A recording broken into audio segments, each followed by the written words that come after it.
పెట్టావా? నువ్వు ఒక సామాన్యుడు అని అనుకుంటున్నావు, నిజమే, నువ్వు సామాన్యుడివే అమ్మా. నువ్వు సామాన్యురాలు అనుకుంటున్నావు, సామాన్యురాలువేరా నువ్వు తల్లి. కానీ నువ్వు ప్రార్థించినప్పుడు రోగులు స్వస్థత పొందుతారని నీకు తెలుసా? నువ్వు ప్రార్థించినప్పుడు భయంకరమైన జబ్బులు మనుషులు వదిలిపెడతాయని నీకు తెలుసా?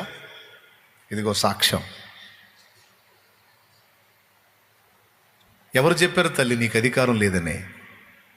ఎవరు చెప్పారు నాయన నీకు అధికారం లేదని? సంఘాలన్నీ ఇలా విశ్వాసుల్ని బలహీనపరిచి ఎందుకు పనికి రాకుండా రావటం కూర్చోవటం వెంటం పోవటం, రావటం కూర్చోవటం వెంటం పోవటం, రావటం కూర్చోవటం వెంటం పోవటం, ఏదన్నా సందా ఉంటే అందులో వేయటం. ఇక్కడే ఆపేశారమ్మా, ఇక్కడే ఆపేశారు. అంతేనా భక్తి తల్లి? అంతేనా నాయన?